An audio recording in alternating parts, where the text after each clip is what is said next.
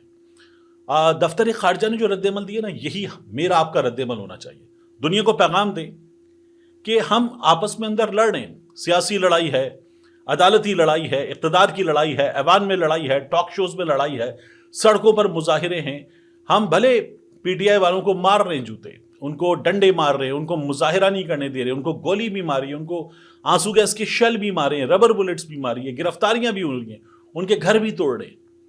But when it comes to Pakistan, تو دنیا کو بتانے کے لیے ہم ایک ہیں، ہمارے آپس کے تعلقات جیسے بھی ہوں، بٹ گھر میں اندر ہم جو کچھ بھی کر لیں، گھر کے باہر سے اگر کوئی کچھ کرے گا تو ہم ایک ہیں، یہ پیغام جانا چاہیے۔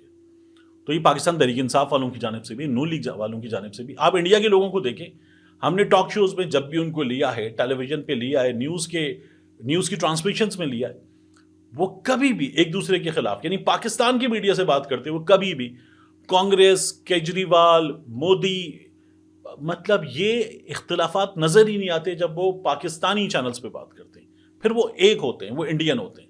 تو پاکستانی بن کر سوچنا ہوگا، اس معاملے میں یہ جو معاملہ یہ پاکستان کے دفاع کا معاملہ ہے، تو اس کو ایسے دیکھنا ہے۔ دوسرا، امریکہ کیوں کر رہا ہے؟ ریاست کی پالیسی ہے، خطے میں بھارت کو چودھری بنانا ہے، بھارت کا تسلط، بھارت کی بالادستی، اور چین سے امریکہ کی لگتی ہے، تو چین سے جب لگتی ہے تو چین کے مقابلے میں بھارت اوپر ہو، پاکستان اور بھارت کے تعلقات کشیدہ خراب، تو تب بھی بھارت اوپر ہو۔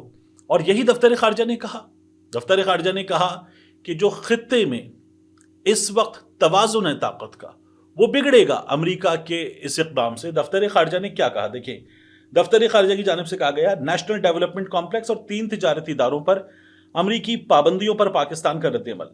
پاکستان NDC اور 3 تجارتی اداروں پر پابندیاں عائد کرنے کے امریکی فیصلے کو انفارچونیٹ اور متعصبانہ قرار دیتا ہے۔ پاکستان کی اسٹریٹجک صلاحیتوں کا مقصد اپنی خود مختاری کا دفاع کرنا اور جنوبی ایشیا میں امن و استحکام کا تحفظ کرنا ہے۔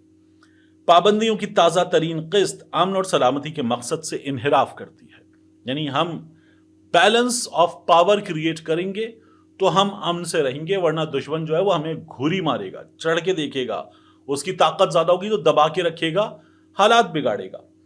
اور یہ بھی کہا گیا کہ اس کا مقصد فوجی عدم توازن کو بڑھانا ہے۔ اس طرح کی پالیسیز ہمارے خطے اور اس سے باہر کے اسٹریٹجک استحکام کے لیے خطرناک مضمرات رکھتی ہیں۔ پاکستان کا اسٹریٹجک پروگرام ایک مقدس امانت ہے جسے 240 ملین لوگوں نے اس کی قیادت پر عطا کیا ہے۔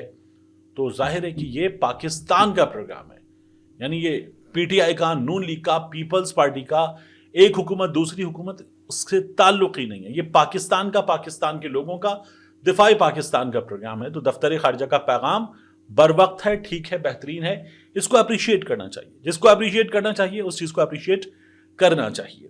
تو امریکہ اپنی پالیسی کے حساب سے چل رہا ہے، یہ پابندیاں وغیرہ لگتی ہیں، وقت گزرنے پر چیزیں بہتر ہونے پر ختم ہو جاتی ہیں، لیکن ابھی ہمارے لیے کنسرن کی بات ہونی چاہیے۔ آخر میں آپ سے عرض کروں، عمران خان صاحب کا معاملہ، اڈیالہ جیل میں 23 دسمبر کو عمران خان صاحب کو سزا سنائی جا سکتی ہے۔ عمران خان صاحب کو سزا سنائی جائے گی، اور اگر بشرا بی بی کو بھی ان کے ساتھ سزا سنائی جائے گی تو بشرا بی بی گرفتار ہو جائیں گی، اور عمران خان صاحب ویسے اڈیالہ جیل میں ہیں، تو پھر یہ معاملہ جائے گا اسلام آباد ہائی کورٹ۔ کب جائے گا؟ 23 کو سنایا جائے گا، 24 سے چھٹیاں ہیں اسلام آباد ہائی کورٹ میں، تو پھر یہ میٹر جو ہے یہ ٹیک اپ ہوگا چھٹیوں کے بعد، غالباً 8 جنوری کو یہ چھٹیاں ختم ہوں گی، تو یہ سلسلہ چلے گا۔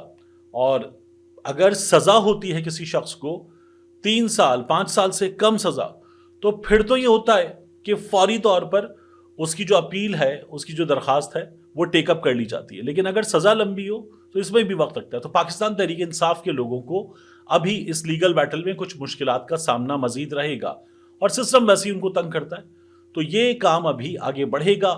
اڈیالہ جیل میں 23 دسمبر کو عمران خان صاحب اور بشرا بی بی کو دونوں کو سزا سنائی جا سکتی ہے۔ بشرا بی بی کے معاملے میں بتایا جا رہا ہے کہ یہ سزا اگر ہوگی تو سسٹم ان کو اندر رکھنا چاہے گا، عمران خان صاحب کو توڑنے کے لیے تو بشرا بی بی کو سزا بھی 7 سال کے آس پاس ہو سکتی ہے۔ عمران خان صاحب کو بھی سزا کم از کم اگر ہوگی تو یہ 10 سال سزا ہوگی، کیونکہ 5 سال سے نیچے ہو تو پھر عدالت بہت سی چیزوں کو دیکھتے ہوئے معاملہ ختم بھی کر دیتی ہے۔ ملتے ہیں انشاءاللہ آپ سے اگلی ویڈیو میں۔